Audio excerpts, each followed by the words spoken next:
Well, hello. Welcome to Spindle City Straight Talk. I'm Chip. And I'm CJ. And it is Friday in the Riv. We got a lot of things to talk about, and of course we are homing in on the election. It is the 11 days. The big day is coming on Tuesday. Look out. And early voting in a lot of these states are really they said they're at record levels in some of these states. I got my patriotic shirt on. You see this? We the people, baby. Let's go vote. Let's go vote. I got my patriotic shirt on. Yeah. So we got so much stuff to talk about, but let's see. I guess there was a little buzz about former Mayor Flanagan. Yes, there is. Yeah, he wants to bulldoze the Silvia School and make it a green space because he's such a magnanimous contributor to the city. Of course, he has no ulterior motive. Although there are some people who are alleging that there is an ulterior motive to this. I think there was I don't really do Facebook, so there was a post. I have the post right here. Why don't you give it? Why don't you clue me in the audience here? Okay, this is a post from William Flanagan. In keeping with our mission to make our city extraordinary, our team will be submitting a proposal to purchase the former Silvia School on Hartwell Street. That's the original diamond. Our proposal aims to completely demolish the existing structure and transform the site into a vibrant green space that will enhance the aesthetic appeal of the surrounding area. This project will beautify the entrance to Fall River, creating a welcoming environment for residents and visitors alike. A green space where residents and visitors can enjoy a space that contributes to revitalization.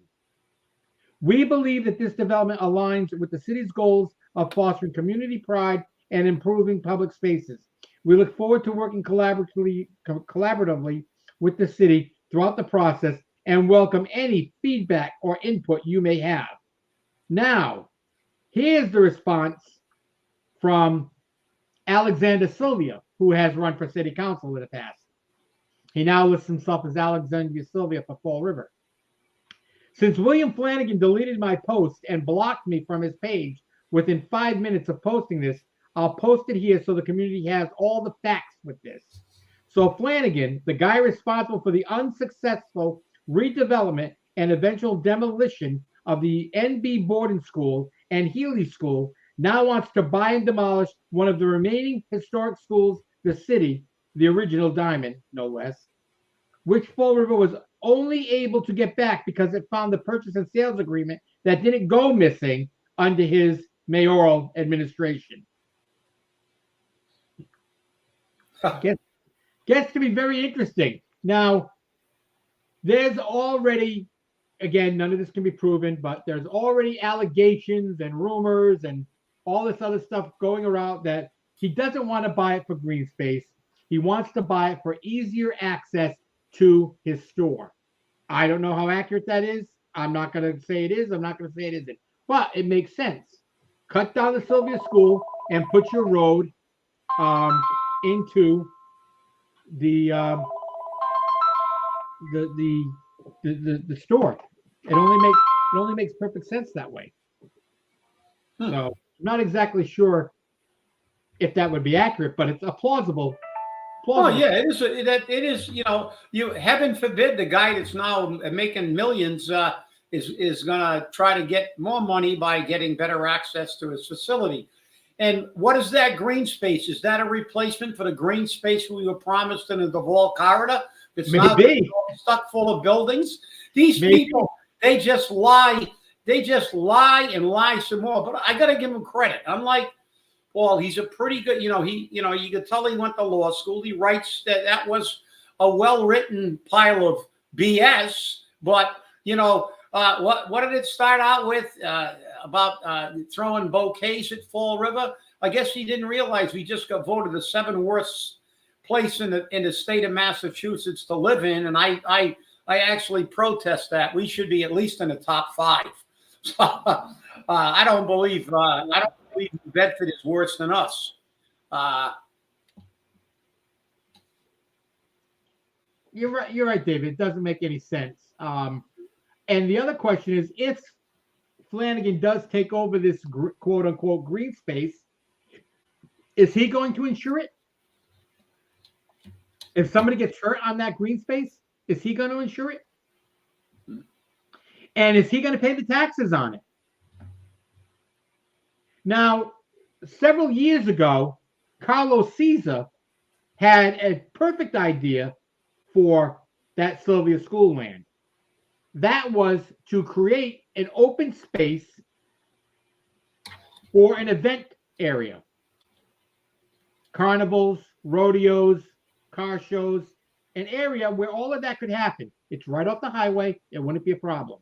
Plenty of parking downtown. It would have been all set for any of those events. But nobody wanted to listen to him. And if you saw the city council meeting this week, you saw why they really don't want to listen to him, which is a shame, because everyone felt that he didn't do himself any justice or do himself any good by saying anything in front of the city council. Because while we know English is not his primary language, they just made him look like a fool. And the worst part about it was Seth Aikens, Fredette, and everyone else at that table were making fun of him. A little bit hypocritical, isn't he? That's the guy who jumped all over Michelle Dion for rolling her eyes. Yeah, exactly. But it just goes to show he's a phony hypocrite, and he has the typical Democratic double standard. But listen, it comes with the territory. That's the problem. The problem is when you get in front of a camera and you get politically active, you have to be, as Shakespeare said, be prepared to suffer the slings and arrows of outrageous fortunes. Because it comes with the territory. Yeah, it when does. they have no argument, they resort to personal attacks. So they're going to attack him now. He's a declared candidate for mayor. They're going to heighten the fact that he is not the most articulate guy in the world. But I will remind people, we've run the gamut of mayors in this city. We've had highly educated mayors who did a shitty job. Flanagan got bounced out on a recall. He's got a law degree. He's got an advanced degree. We've had mayors with GEDs. Carlton Viveris did a fairly good job with the city at the time. We had money. We had reserve funds. It's not whether you're articulate enough. It's whether you understand who you're serving. And it's been a while since we had a mayor that remembers they're serving the people of Fall River. They're supposed to make our lives better, not everybody else's lives. And that segues me into something we had a conversation about Fall River getting money. And where is it going? To not affordable housing, but to market rate housing. So they're misappropriating that money because we need affordable housing in Fall River. And, Flanagan, he's a politician. And he's going to make that bouquet. What did he say about Fall River? That, this is the mission to make Fall River. I forgot what you read because it's so much BS. My brain just, it doesn't, I have a great memory when I want to remember things, but I also have the only way I stay sane is have the ability not to pay attention when I listen to bullshit. I don't remember it. What was that opening salvo when he talked about the mission of Fall River and used some adjective? In keeping with our mission to make the city extraordinary. Extraordinary. Our team will be submitting a proposal to purchase the former Silvia School on Hartwell Street.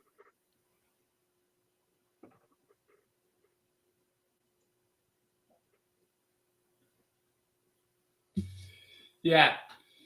Look, this is BS. You know, we know that. These guys don't do anything for making Fall River extraordinary. The only thing they want to make extraordinary is their bank account.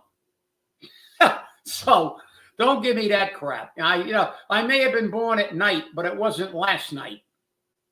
Let's see. What do we got? What is David? I'll bring back David. There he is.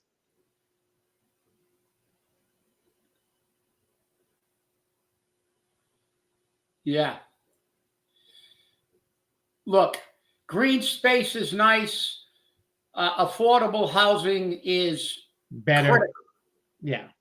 That's the problem. Look, it's nice to have green space, but all this horse manure about Fall River's extraordinary, and we're making you. Well, you're not succeeding, people. Yeah. Yeah, because he decided to run for office again. Look, they've made it quite clear with their BS that they want as little, none preferably, of affordable housing in the city of Fall River. They don't care, but now Fall River, we've created it to an art form, but we see what these elitists don't really care about regular people. They don't care. They're going to tell you to keep voting them in, keep putting them in office so they can keep getting richer. I mean, just look at the national campaign. She went on. It was funny. CNN said she had a debate with herself and lost on a friendly network on CNN. She couldn't answer a question, but what do? They're going to traipse out Beyonce, Obama, all the movie actors, Bruce Springsteen. They're going to sing to you. They're going to they're going to call them Trump a fascist and everything else. But they're not going to tell you how she's going to fix anything in the country. She still hasn't told anybody. She couldn't answer a question, a definitive answer. Just elect her so she can be a puppet like Coogan. Coogan's making himself rich and his friends rich, and everybody else is getting rich. And screw the people of Fall River. They're trying to screw the entire United States. They want you to elect a moron. Somebody who they wanted to throw off the ticket 6 months ago.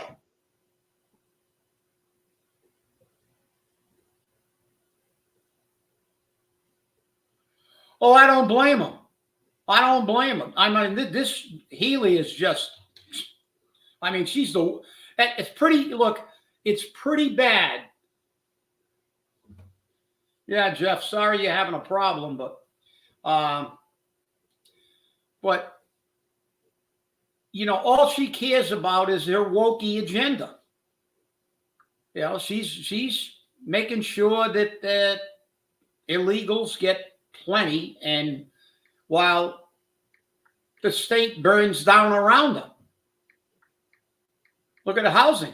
She's put up all this money for affordable housing, yet our mayor's going to take money and use it for market rate housing in a city that can't afford market. These people can't afford it. And everything they do is politically motivated. I just got this thing in the mail yesterday. Action needed to avoid electricity rate increase, that's actually misleading, because you are going to get an electricity rate increase. Dear homeowner, due to the shortage of electricity production in Massachusetts, I don't know why we have a shortage of electricity, because it's a created shortage. They don't want to give you the energy to create it. It's because they're doing it intentionally. We are an energy-rich country. We know that under Trump. They're pushing their green agenda. Starting August 20, 24. You will be responsible for contributing monthly to the, quote, net meter recovery charge, unquote, collected from your electric bills. The funds collected will be used to pay back homeowners who currently generate their own power through solar. Your neighborhood has been approved for solar power. This is a con job to try to get solar panels. And nothing pisses me off more than that. Misleading bullshit. That's what this is, okay? So if you get one of these, do this. It's a lot more cost than the toilet paper I use. But that's what this crap is for, okay? They're going to raise you. They want to raise your money. And this is another thing. They want everything electrical, and they've already telling you they can't produce enough electricity now. How are we going to have a completely electric country? These people are so full of crap, but they all got stocks in solar power. This is all about them making more money at our expense. They talk about affordable housing, yet they let the cities with the least affordable housing that need it the most apply, get money, and build more market rate housing. And our politicians keep lying to you, like this misleading headline, this misleading thing on this. See, action needed. Yeah. There you go. To avoid, you're going to get a rate increase. You are going to get a rate increase. They're telling you to go to solar so you won't use as much electricity, thereby you pay less. But that doesn't mean that the cost of that electricity has not gone up.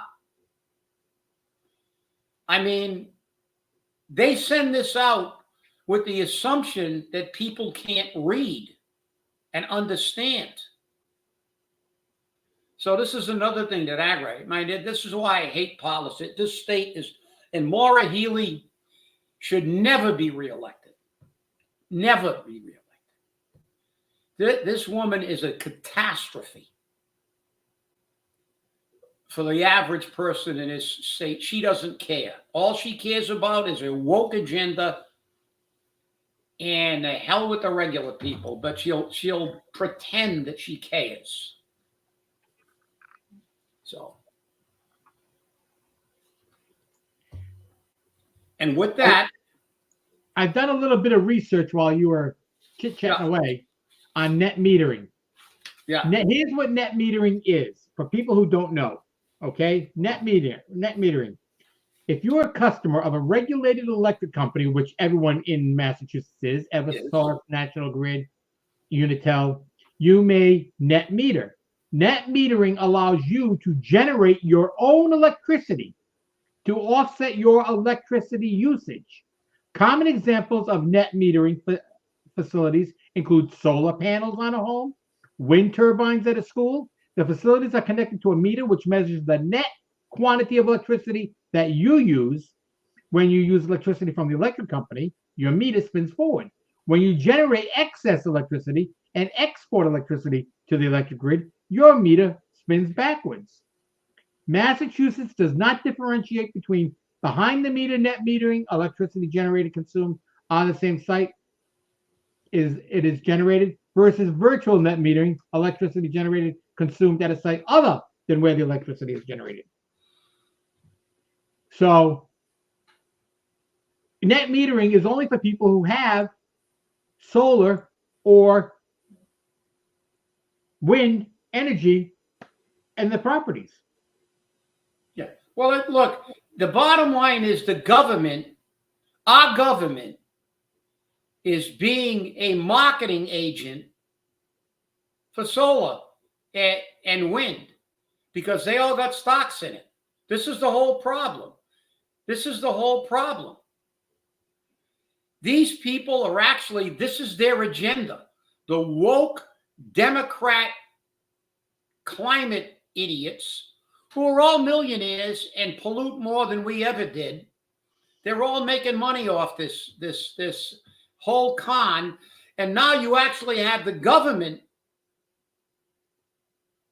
pushing their agenda and making it more costly for you to live rather than less costly. Rather than allowing the electric companies and deregulating them, giving them the ability to use nuclear and other powers to reduce the cost of electricity to you, they're going to go, no, screw you. We're going to make you feed us electricity back, pay for other people's, give other people electricity, and then we'll give you a break. Because then we're going to make money because you got to buy solar panels. You got to, then you got to wreck your house because you drill holes in your roofs and, and then in the winter, you don't generate that much solar energy. You don't live in a place where there's a lot of stuff. The whole thing is a crock of shit, okay? Because the bottom line is they tried it in one of the third world countries and the entire country collapsed because they went 100%. They tried it in Texas not that long ago. As soon as it snowed, when it snowed and it iced up the place. But I mean, I forgot the country because it was so irrelevant. But it was hysterical. They went 100% to this kind of solar wind stuff, and the country collapsed. They could no power. They had to. These people don't care because then you got some piece of crap like Kerry. That billionaire asshole driving all over the world in his private plane, polluting the atmosphere, and then telling everybody else that we're criminals because we drive a gas-powered car or we have a gas stove.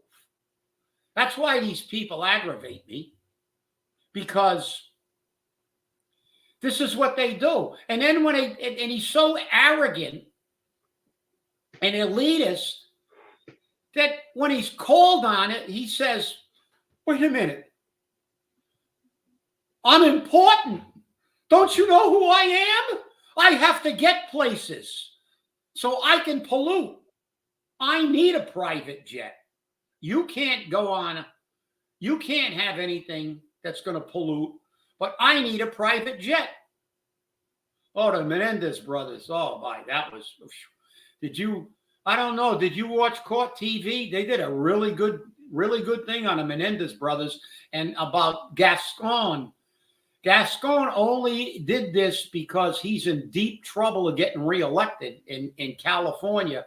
And I watched a couple of attorneys basically eviscerate that attempt to get these guys, because they talked about the first trial, and in the second trial, they did a really good thing on Court TV. If you can get it, I think you might be able to get something. I think it actually said that you can actually watch the initial trial on there for free on courttv.com. But I watched that a lot. But they eviscerated that. Gascon, I guess, has done sentence reductions for people, and he reduced some murderers. Got some murderer out of jail, and she got out, and a month later she murdered somebody else.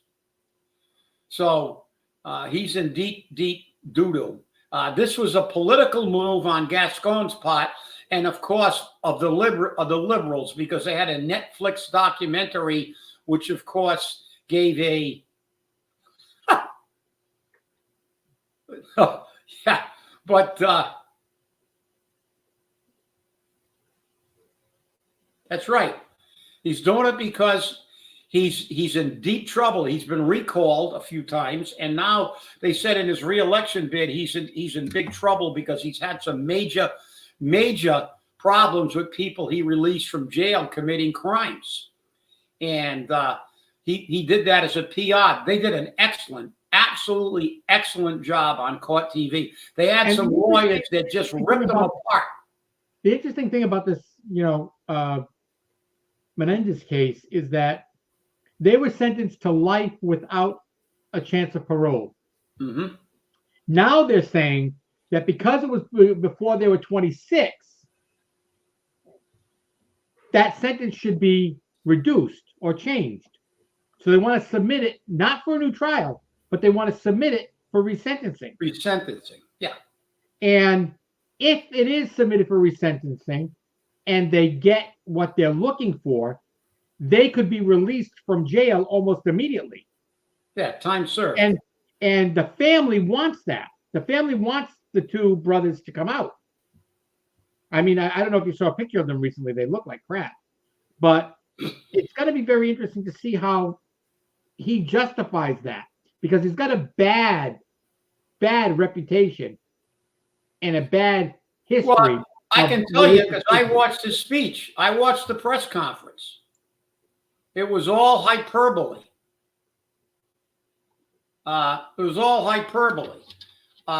I wish everybody could see those lawyers who talked about the Menendez brothers, how they sat there and watched TV and ate after they murdered their mother and father, went out and purchased a gun, and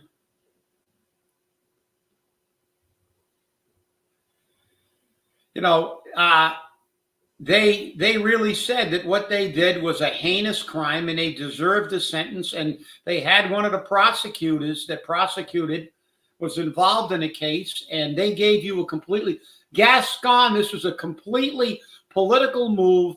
He used the Netflix documentary on it that was put together by Rosie O'Donnell and the rest of the wokies, wringing their hands. And now they're coming up with this the law now that says you considered a juvenile, like, you can't really be sentenced as an adult till after you're 26 years old, which is absurd. They can stick a gun in your hand and send you to fight when you're 18. You can vote and drink when you're 21. You're considered an adult. If you commit a crime, now all of a sudden on these cases that are high-profile cases, but they went over the gruesomeness of that murder. And those people who spent a lot of time prosecuting that case still feel that they deserve life without parole. And everybody's entitled to their opinion. But you're only getting Gascon, and Gascon's purely political. He's a Soros DA who's a scumbag. He's let more criminals out on the street, more murderers out on the street than any other DA in the country. I mean, that was it was riveting.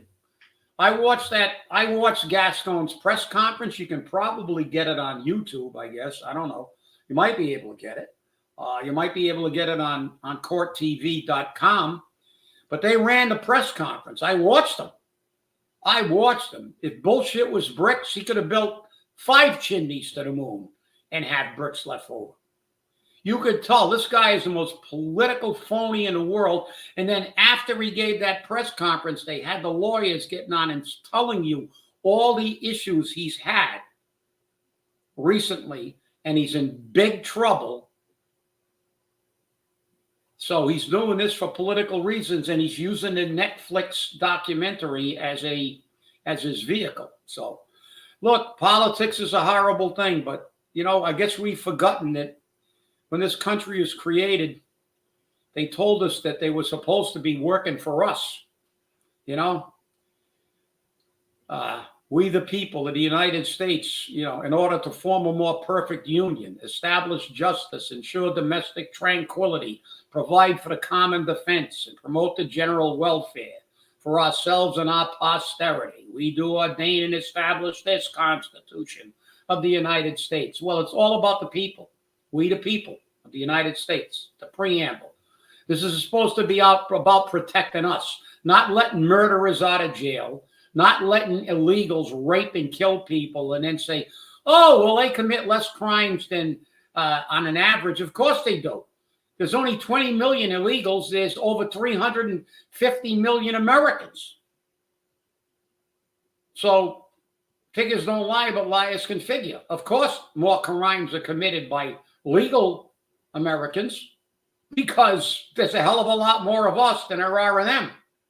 But there's enough of them to rape and murder, take over buildings, but they don't care.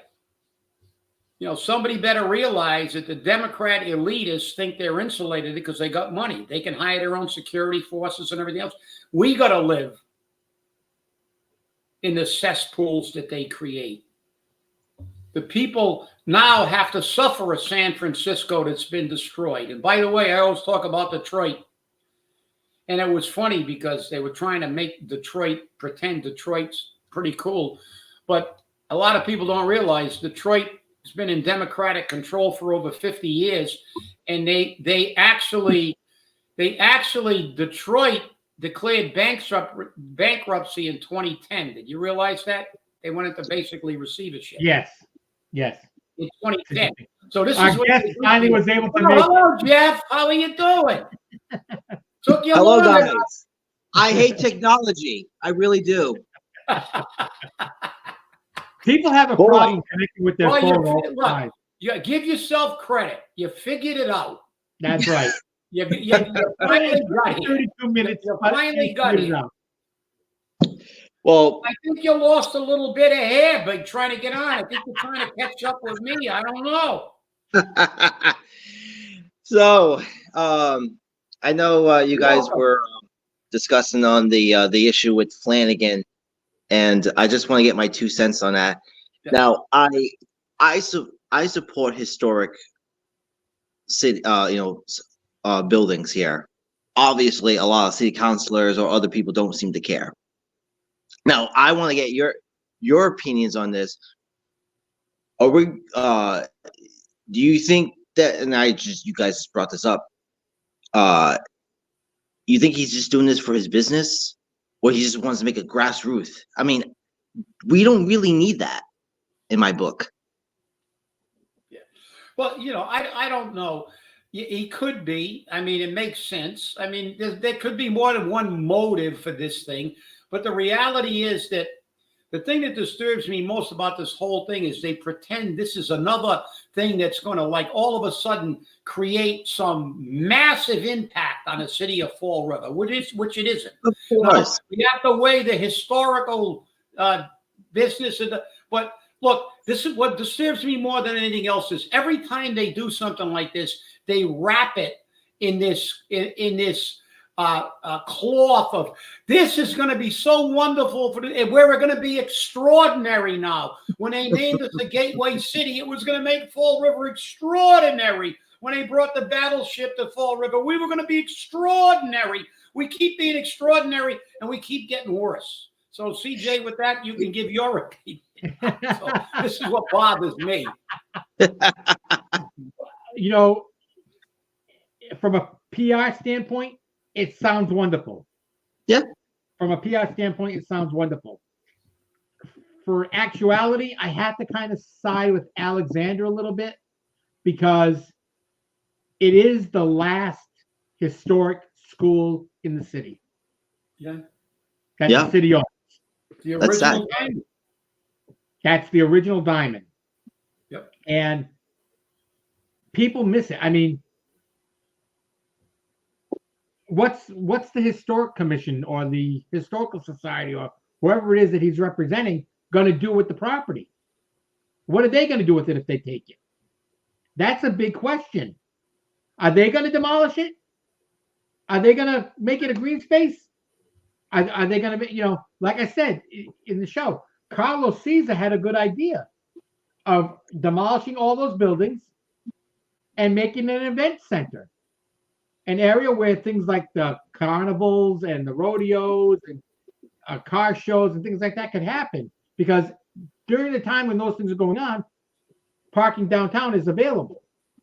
Unlike what's going to happen over at 80 to 84 North Main Street when they make apartments out of it using grant money from the state that was supposed to be used also for affordable housing. But you notice in Fall River, they don't do that. They don't do that. Yeah, there's a lot of parking on North Main Street. Yeah, exactly. Yeah. So again, the ZBA will be granting a variance on parking requirements over there. Yeah. Well, that's the thing. The key to making Fall River better again is creating things like, what could they do with that? I don't know. The three of us can make up an idea. I mean, I think they should take that school. It's a group of investors led by Flanagan, but that means that he's got some more people that got a little bit of drag so we can get that stuff through and make it wrap it in that veil. And the thing is, why would investors want to buy the property to make it green space? Because they invest in, maybe they invest in pot. Maybe that is, like I said, look, but they could take the Silvia School, make it into some type of museum or something. But there's so many good ideas. I remember talking to Carlos Cesar many years ago about something in Fall River that I think would have been really great for this community as a community to bring people in. And that was, a lot of people don't realize that Fall River had the best soccer team in the United States at one time. That's true. The Ponta Delgada soccer team, and I was fortunate enough when I was growing up, my father was personal friends with two of the guys who played on that soccer team. They won the United States championship multiple times. They went over to Europe and played in a world tournament and finished third in the world. We have a great and rich soccer history with the Ponta Delgada Soccer Club. Soccer is the most popular sport in the world. And for youth soccer in high school, we talk about soccer moms and things like this. We have probably the greatest soccer history of any place in the United States. I said, why don't we do Britland Park?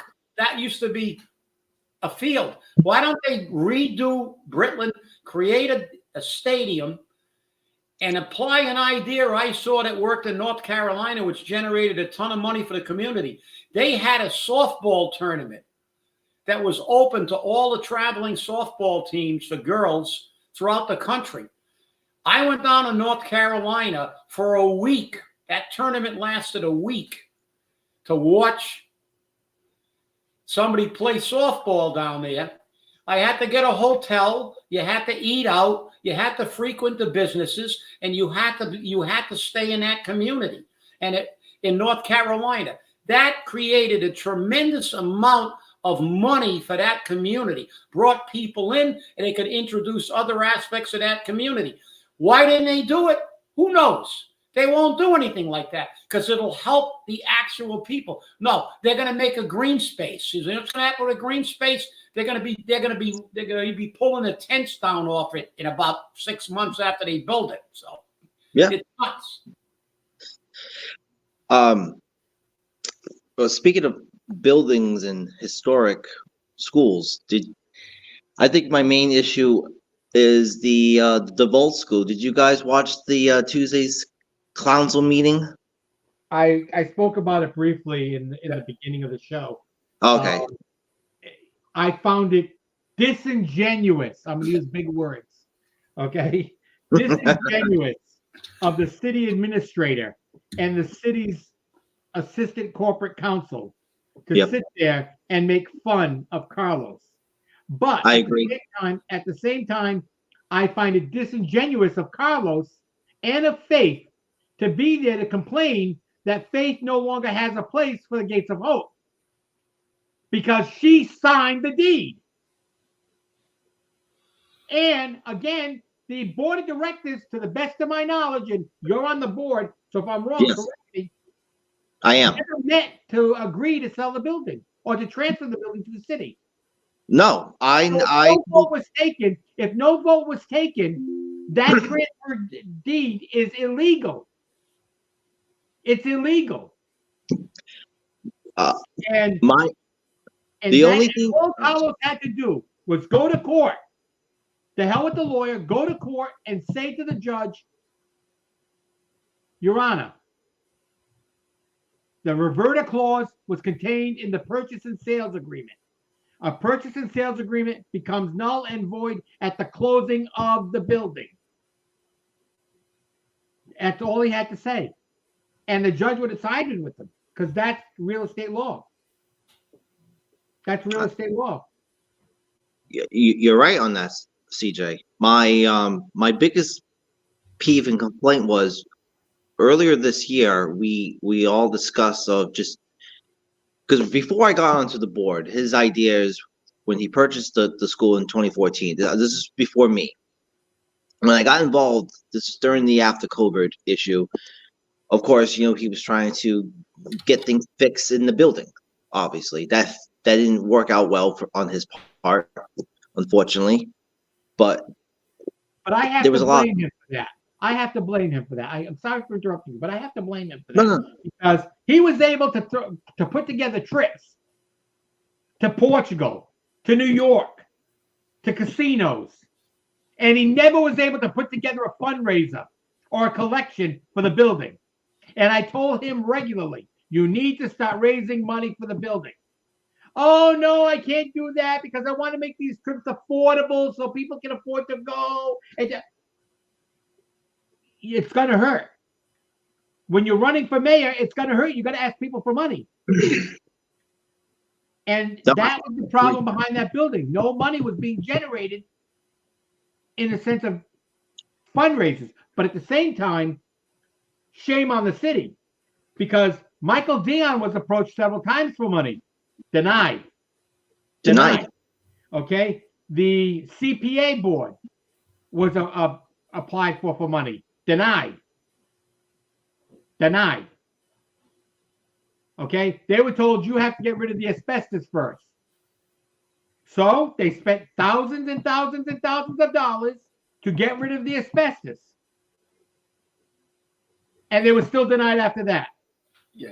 Well, and then the city takes back the building. No money going back to the neighborhood association. $0.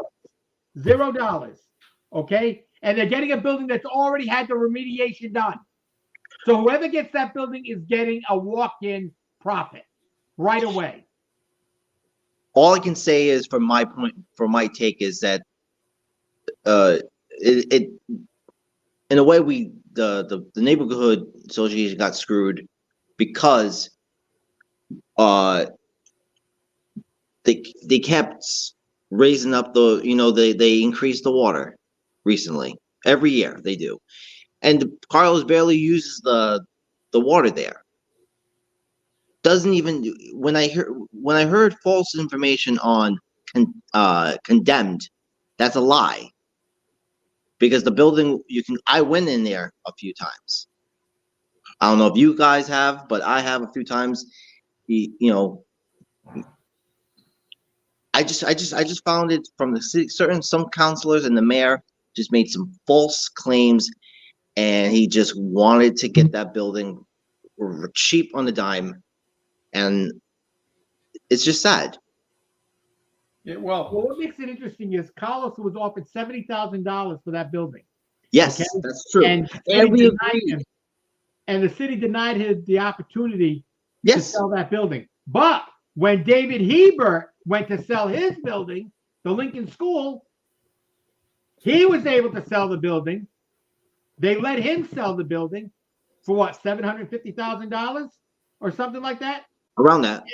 And he was able to walk away with that profit on a building that he paid $5,000 for. He didn't meet the requirements of his purchase and sales agreement, and neither has the next developer, because nothing's been done with that school building soon. Why isn't Paul Coogan going out there saying to them, we're taking our building back? Why? Because it's a developer. God forbid you piss off a developer. People he knows. Look, the bottom line is that thing was a mess from the beginning. They're talking about there's a confusion between condemned and occupant. Okay, well, listen, that's an issue that unfortunately has gotten on because they didn't fight it, in my opinion. The reality is that reverter clause should have been right out of the get-go. That should have been in court when the city tried to do this. They should have made it really public and let the rest of the community understand that, again, Coogan administration wants to take a property to give to one of his rich developers and make this not only a legal issue but a political issue. And now he wants to run for it. This is what they do. They take things over. They do everything. And the reality is that still nothing done. But look, it's all about money here. It's never about the people. You talked about we got a nice soccer field that's going. Well, it's because you don't promote it. That tournament I went to, it took them a long time to make that a national tournament, but there are a lot of soccer leagues. As a matter of fact, Taunton Sports Club has their own soccer field behind their facility, the Taunton Sports. They have a restaurant, a bar.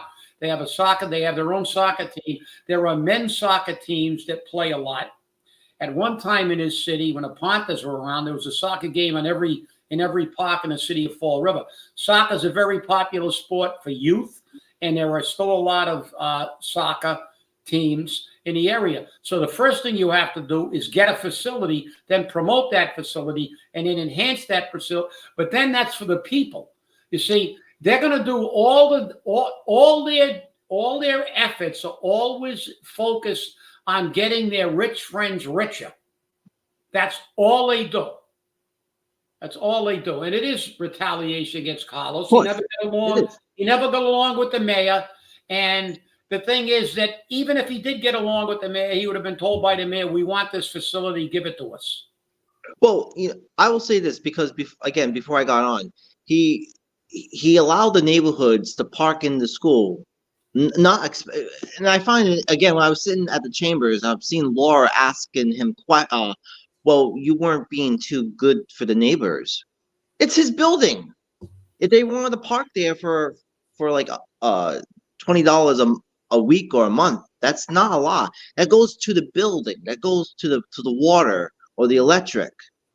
It wasn't going into his pocket. And I was so pissed off that Joe Camara kept interrupting him as he's trying to speak. But yeah, it's okay. After that meeting, they're all chit-chatting about the homeless issues. Joe Camara didn't stop them, but he wants to stop Carlos Cesar. Well, look, bottom line is, let's get this right to the root of the problem. You talked about the city administrator. All those people involved in that discussion have no dog in the fight. Every one of them gets in their car and goes to another community at the end of their workday. They don't give a shit about Fall River. No. In our charter, we're supposed to hire people from Fall River, and they don't. We got a CFO that gets in their car and goes to another state. We've got a city administrator who gets in his car and goes to another town or city or whatever. They don't live in Fall River. And they're going to laugh at people from Fall River and say things like, don't pay attention to what they say. And we got him on that. He said, point taken. But I guess the point was not taken. They were literally in plain sight disrespecting not only a citizen of Fall River, but somebody who has put a lot of time into the community to help his neighborhood. So this is the whole problem. This is another symptom of what we're dealing with these elitists. They don't like regular people. They think we're riffraff, and they treat you like shit because you don't matter.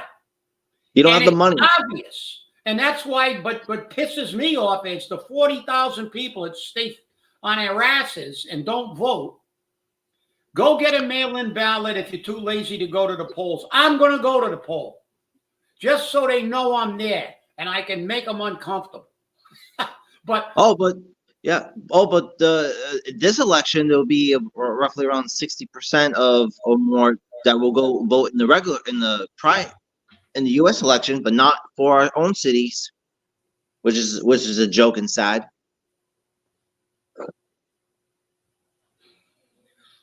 What's this? To go to the Y. That's right. Yeah, but yeah, he's already got a pension, a good fat pension, and he's banking his whole mayoral salary. That's why I say he gets another term, he'll be a millionaire. But these people, they truly do not, and they make it so obvious. No, you're right. I agree. You know, it's what used to bother. I remember years ago we had a police chief, and he was talking he was being interviewed on a radio, and he was leaving the city of Fall River. I about something that happened, a crime that happened in Fall River, and he was on his way to a bedroom community outside Fall River. And I even made a comment then. That's why they should live in the city, because his family and he should have to live in the community, and that way he can see what the community is. If his wife would feel unsafe going to a supermarket in Fall River, that might be an impetus for him to do a little bit more. But he knows that at 5 o'clock or 4 o'clock when he gets off duty, he can get in his car and drive to wherever. Just like our city administrator, just like our CFO. No matter what happens to Fall River, ultimately it will never, ever, ever affect them. Definitely right, Nelson. Yeah. Yeah. I think. Oh, yeah, that's right. Yeah, whatever happened to that? Good point. Good point. Yeah. Well, we got a lot And it of was bought with ARPA money, as Gene said, it was bought with ARPA money. Okay, and I've asked about that a lot of city councilors about that, and I've gotten the same answers. Don't know. Don't know. That's the sad part about it. The city council has no idea what the administration is doing unless it's sent down on the agenda that Joe Camara presents for kissing Paul Coogan's ass to get people approved for appointments that they're not qualified for. Exactly. Yeah. Yeah. Well, the bottom line is that, like you said, they just that they should have their neighborhoods. They should live in a city. They should live in a community, because then they'll see what their community truly is. If they're afraid to walk the streets at night in certain neighborhoods, they've got to be in a city where they know that's happening. When they get in their car and drive out to a bedroom community somewhere, and it's like, I don't give a shit what happens in Fall River. I don't even live here. That's like the Nancy Pelosi's of the world. What does she care? She's worth millions and millions of dollars. She lives in an estate. If anybody gets near it, they call the National Guard out. They don't care about crime. They don't care about anything. And this is the problem. We've got to elect people to the city council. We've got to elect people to the school committee who don't live in this bubble. That they understand that they are here for the people. It's our job to do this. We have not done this since 95. We knocked out 5 councilors in 95. Not this November. We're going to have it, like Jeff said, we're going to have a bigger turnout. It's a major mayoral election, a major national election. But ARPA funds. Look, we've lost. Listen, they lost a freaking building. Remember when they found a building inside the building? Yeah. They forgot they had it. Yeah. There's no accountability in this city. It wasn't a freaking building. How are you ever going to account for anything? And they bought it and parts were missing. Yeah. Look, they put windows in the mayor's office, and the mayor didn't even know it. Nobody knows anything in this city. Didn't people say that Will had a gold bathroom in the 6th floor? Yeah, that was the old rumor going around the city. He had a gold bathroom with monogram towels. Oh, he did actually. I don't know about the gold monograms, but I actually did get a tour of that bathroom. I had a meeting with him one day, and he actually took me in and showed me the bathroom. It was impressive. And he did have Matuk towels. Very expensive towels. So I can say that is not an allegation. That was true. Yeah. He did have Matuk towels in that thing. But you mean Paul? You mean to tell me Paul has a place to sit his pretty ass? But we've got to put people in there who care. We got to get people, we need young people who want to get back in. We need to take it serious. Who want to go in and take care of the people. I agree. Because look at the school department. Because I see a lot of teachers who are from Fall River, they're kind of fed up with Paul. And I can guarantee, and I said this, next year, a lot of the school people who are voters, they probably will not vote him in. Yeah, look, you can say what you want. You're right, Gene. You can say what they want about Jazel, but Jazel actually ran the city fairly effectively. Maybe, granted, he was like the reverse Robin Hood. He was stealing from the rich and giving to himself. But the reality is that he was running, as Sean Kadim said, he was a far better administrator, manager of the city than this guy. This guy doesn't give a damn about anything. And he hides. He's like he's like mini Joe Biden. Nobody ever sees Paul. You only see him when he's on, again, recently, he's on a picture and taking photo shots. It was at the ribbon cutting for the new Nana's Cafe over at Primo's on the waterfront. Woo! Wow. Yeah, and then they got a picture of him leaning on the bar. Which I thought was perfect. Shows how lazy he is. Couldn't even keep his ass in the air. But he doesn't smile. Yeah, he never smiles. I think his makeup will crack if he smiles. I think that's the case. Well, what's the moral of this story, guys? We need change. We keep saying we do. We need people to put their name. CAG's going to start getting candidates together. You want to run for council, school committee, anything in a year in November? Let's get everybody together. We can establish a network to take back our city. Well, yeah.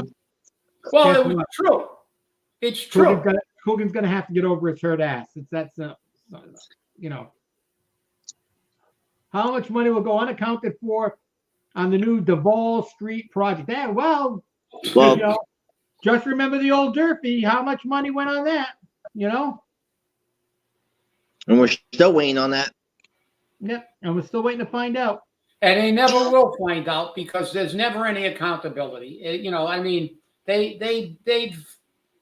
can go back forever when they had millions of dollars of employee money in their account and couldn't find it, but I found it with a hand calculator. So, but then we had to take them to court, and they admitted it. They just said they forgot. So that'll be the reason they forgot. Who did the windows? I don't know. Who stole the money? Where's the court? Where was the court decision on Dominion? Remember Yeah, I remember that. We can't find it. We've been looking all over. We never received it. CJ goes like I got it right here. CJ went like this. I'm looking at him, and CJ goes, "Oh, here it is."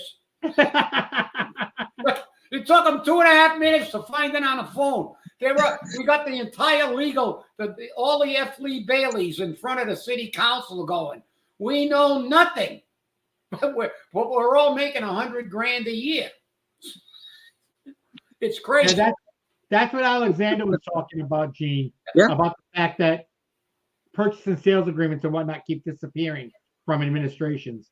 And, it's true. It's a very questionable behavior of the city. But when they want to find it, they find it. And if they can't find it, they'll make it up. They'll make it up. That's right. Yep. Well, I want to thank you all for watching. I want to thank you, Jeff, for being our guest. We've gone up to an hour. We've That's all been right. here for an hour. So hang out, and we'll see you again on Monday. And remember, stay safe, stay angry, and hold those before the election. One day before the election. Go vote. Go vote. We'll see you on Monday. Oh, shit. That was funny. Good show.